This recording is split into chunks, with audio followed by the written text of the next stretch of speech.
오늘은 특별히 저와 여러분들이 한 절씩 나누어서 보시겠습니다. 제가 12절 말씀 먼저 봉독합니다. 나를 능하게 하신 그리스도 예수 우리 주께 내가 감사함은 나를 충성되이 여겨 내게 직분을 맡기심이니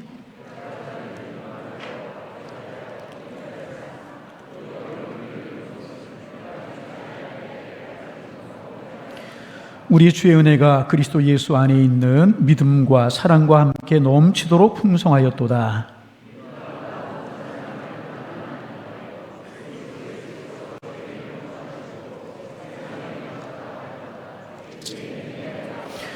그러나 내가 긍휼을 입은 까닭은 예수 그리스도께서 내게 먼저 일체 오래 참으심을 보이사 후에 주를 믿어 영생 얻는 자들에게 본이 되게 하려 하심이라.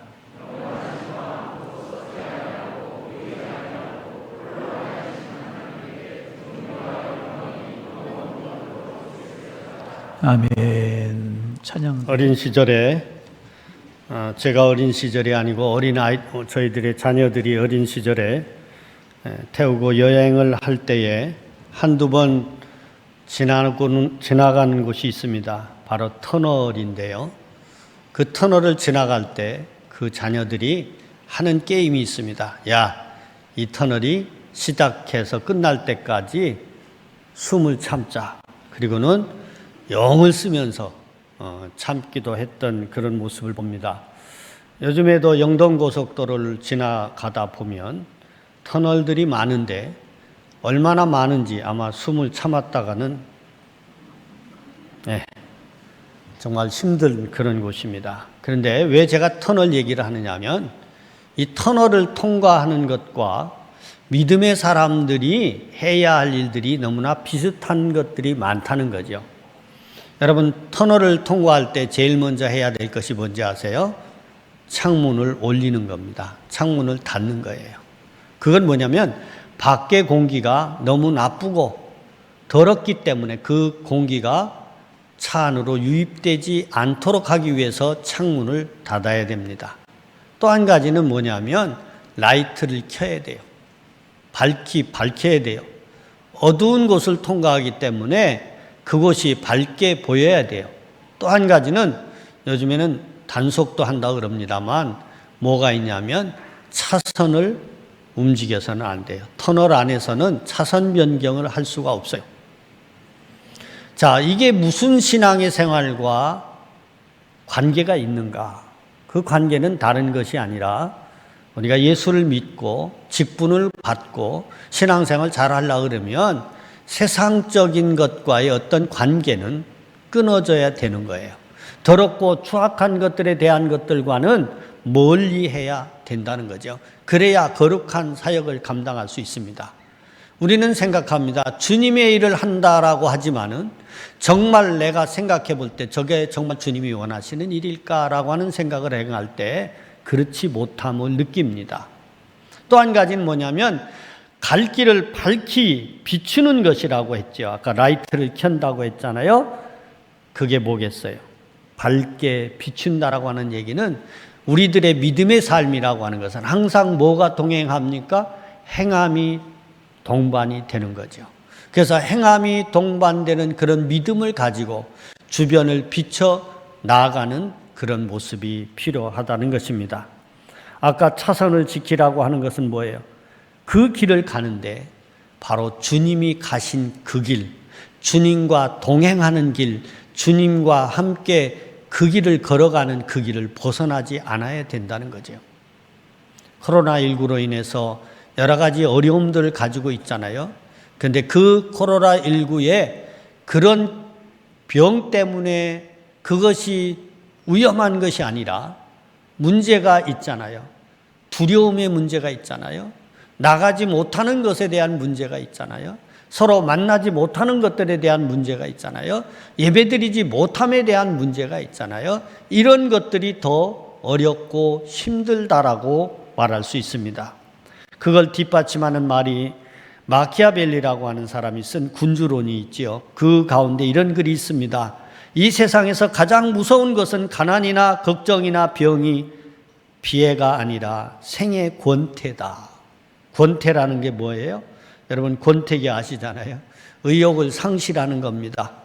무슨 말입니까? 매사에 얼렁뚱땅한다는 겁니다. 그 마음의 감사와 감격이 넘쳐야 하는데 삶의 의욕이 충만해야 되는데 그렇지 못하다는 거죠. 그래서 많은 사람들이 코로나 불우라고 합니다.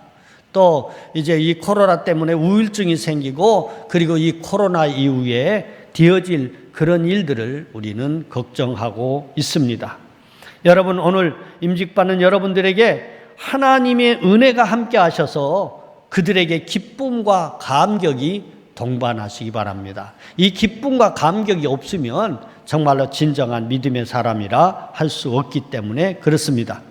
오늘 우리가 선택받은 것에 대한 감격, 나를 택하신 것에 대한 감격. 오늘 13절에 보면 내가 전에는 해방자요 핍박자요 포행자였으나 도리어 긍휼을 입은 것이라고 말씀을 합니다. 즉 과거에는 십자가와 원수되었던 사이인데 스스로 그렇게 했던 사이인데 내가 예수 그리스도를 만나고 돌이켜서 내가 변화를 일으켰다라고 말하는 겁니다. 부활하신 예수님을 만나서 사울이 변하여 바울이 되지 않습니까? 그의 가치관의 변화가 일어납니다. 그동안에 자신이 제일로 쳤던 그런 가치관의 변화가 일어나고 오직 예수 그리스도가 나의 제일 되심을 고백하고 있다는 것입니다. 그것이 바로 신앙관의 변화였을 뿐만 아니라 사명의 변화가 되는 거죠. 자기가 모든 것을 그동안에 받았던 교육이나 바리새적인 그런 율법에 대한 것이나 학문이나 이런 모든 것들, 로마의 시민권까지도 내가 이 모든 것을 분토와 같이 버렸다. 여러분, 이런 분토같이 버렸다라고 하는 그 내용이 뭐겠어요? 가치관의 변화가 일어났잖아요. 옛날에는 내가 어떤 권력이나 어떤 학식이나 어떤 율법적인 그런 것들을 앞세웠다고 한다면, 그것을 자랑했다고 한다면 이제는 뭐예요? 복음밖에는 자랑할 것이 없다는 거예요. 바로 이것이 변화된 모습이요. 그리고 바울이 후에 변화되었을 때에 예수를 믿는 사람들을 잡으러 다녔던 그가 이후에는 이방인의 사도로 그는 부름을 받았고 유럽으로 가서 복음을 전했던 그런 모습을 보게 됩니다. 그러므로 오늘 우리는 뭐예요? 우리에게 있어서 나를 택하신 이에게 감사하는 겁니다. 그래서 과거에 파멸을 행하던 그가, 복음의 원수 노릇했던 그가 정말로 그 직분을 맡았다라고 하는 것을 얘기하면서 갈라디아서 1장 15절에 나를 선택하셔서 모태로부터 시작한 것이라고 말씀합니다. 다시 말하면 창세전부터 시작된 것이라고 에베소서 1장 4절에 말씀하고 있습니다. 그러므로 사랑의 대상자, 하나님의 사랑의 대상자가 나고 그리스도의 피값으로 나를 구원하시기 위한 자가 나라는 거죠. 양일교회를 통하여 피로 값주신 이 교회를 세우시고 귀중한 하나님의 자녀로서 부름을 받았다라고 하는 겁니다. 그래서 장로로, 안수집사로, 권사로, 우리들에게 성도로 이렇게 부르심을 받았다라고 하는 것이 얼마나 감격이 있는가. 내가 그 감격을 받으시기 바랍니다. 또 하나는 직분에 대한, 맡겨주신 직분에 대한 감사의 감격이 있어야 돼요. 오늘 우리는 이 세상을 살아가면서 믿음의 사람의 열매 가운데 하나가 뭐라고 할까요? 감사하는 삶의 모습이잖아요. 감사가 없으면 안 되는 거죠. 불평과 불만만 있으면 안 되는 거죠. 지난 16일에 북한에서 어떤 일이 있습니까? 개성공단에 그 남북 그 관리소에 그것을 폭파시키는 일이 일어났잖아요. 저는 그걸 보면서 야, 우리가 하는 일하고 비슷하다. 우리가 하는 일이 뭐예요? 우리 믿음의 사람들이 내 것도 아닌 걸 가지고 하나님께 마음대로 굴면서 무엇 폭파시키기도 하고 잘못된 일을 행하기도 하고 그러면서 막 막말을 하기도 하고 그런 모습을 보면서 우리가 하나님 앞에 그렇게 하고 있지 않나. 동감하시지 않으세요? 네. 여러분, 동감할 수 있는 그런 게 있더라고요. 내 것입니까? 그게 북한의 것입니까? 우리 헌법상으로는 그곳 개성도 대한민국 영토잖아요. 물론 북한이 그곳에 있지만은, 그러나 그것을 300억 원 가깝게 들여서 해놓은 것, 어떤 상징적인 그것을 파괴하면서 폭파하면서 이 관계는 끝났다고 얘기하는 그런 모습이, 때로는 하나님 앞에 하나님이 살아계시면 이럴 수가 없습니다 그러면서 자신의 모든 것들을 없애버리면서 믿음의 관계를 끊어버리려고 하는 그런 모습을 가지고 있다는 거죠. 오늘 여러분, 바울이 고백한 것 중에 내가 괴수다, 내가 괴수다, 죄인 중에 괴수다, 이 프로토스라고 하는 말은 첫 번째라는 의미를 갖고 또 한 가지는 뭐냐면 가던 자라고 하는 의미를 갖고 있다고 합니다. 복음을 전하는 역사의 최대의 전도자, 설교자여 저술자가 되었던 것을 우리는 믿습니다. 얼마나 놀라운 변화입니까? 이것이 바로 하나님의 은혜입니다. 그래서 직분이라고 하는 것은 하나님의 어떤 명예에 대한 것이 아니라는 거예요. 직분이라고 하는 것은 하나님이 주신 사명인 것을 기억해야 돼요. 어떤 분들이 그러더라고요. 야, 그동안에 너 오랫동안 예수 믿었는데 그동안에 집도 못 샀냐? 집사도 못 됐냐? 그러더라고요. 우리 교회에서는 이런 얘기하면 웃는데 웃지도 않으시네. 집사가 됐는데 왜 집도 못 샀냐고 또 그러면서 얘기를 하는데, 여러분, 이게 오래 믿어서 어떤 직분의 것들이 어떤 뭐예요? 명예라고 생각하기 때문에 오는 그런 잘못된 것들이죠. 어떤 직분보다 고귀한 직분이 바로 하나님의 영원한 직분이요, 거룩성의 직분입니다. 이것은 이 땅에서 끝나는 것이 아니라 하나님 앞에 갔을 때에 해결되는 거잖아요.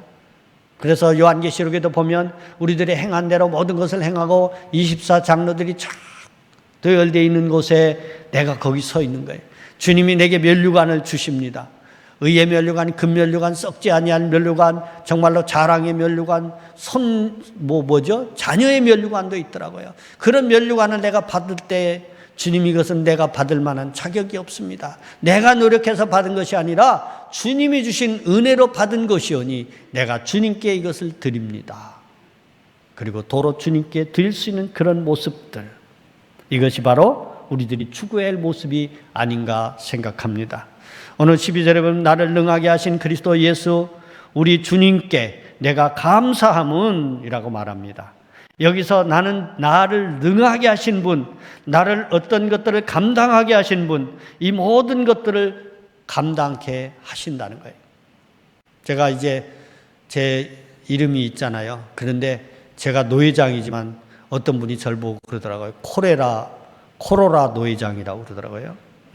이게 좋은 건지 나쁜 건지 모르겠지만은 어쨌든 그런 것 때문에 많이 신경을 쓰기도 하고 걱정도 됐습니다. 근데 걱정하는 가운데 제가 은혜 받을 만한 그런 일이 하나 있는데 뭐냐면 밤 된다는 게 얼마나 감사한지 모릅니다. 그래서 낮에는 걱정하고 저는 밤에는 걱정하지 않고 잡니다. 자요. 쿨쿨 잠 잘 잔다고요. 밤에까지 걱정할 게 뭐 있어요? 이제 저는 낮에 내가 할 일을 하고 밤에 잡니다. 그러니까 실컷 자고 일어나니까 얼마나 또 개운하고, 그런 모습을 갖습니다. 그게 뭐예요? 하나님이 나로 하여금 그 직분을 감당하게 능하게 하신 하나님의 능력이 우리에게 있어야 된다는 거죠. 그래서 오늘 임직받는 여러분들이나 모두가 내 힘이 아니라 하나님이 내게 공급해 주시는 능력을 가지고 감당하시길 바랍니다. 고린도전서 15장 9절로 10절에 보면 나는 사도 중에 가장 작은 자라 내가 하나님의 교회를 핍박하였으므로 사도라 칭함을 받기에 합당치 못할 자로라. 그러나 나의 나된 것은 하나님의 은혜로라고 말씀하고 있습니다. 예수께서 직분만 맡기신 것이 아닙니다. 그리고 방관하시는 분이 아닙니다. 그 직분을 맡김과 동시에 함께 하시고 능하게 하시고 감당케 하시고 승리케 하시는 분이 하나님이신 줄로 믿습니다. 그러므로 이 세상에 사람치고 하나님의 일꾼 되기에 충분할 만큼 안전하고 깨끗한 사람은 없지 않습니까? 제가 사람들이 그러더라고요. 뭐 얼굴에 뭐가 이렇게 새카만 것 같다고 그러고 또 뭐 이렇게 여러 가지 그런 얘기를 하는데 제가 옛날 얼굴이 하얗었는데 지금은 하얗질 못해요. 그런데 뭐 그런데 좀 티가 있는데도 아시더라고요. 또 뭐 가까이 있는 분들이 제 얼굴을 보면 그런 걸 알 수 있잖아요.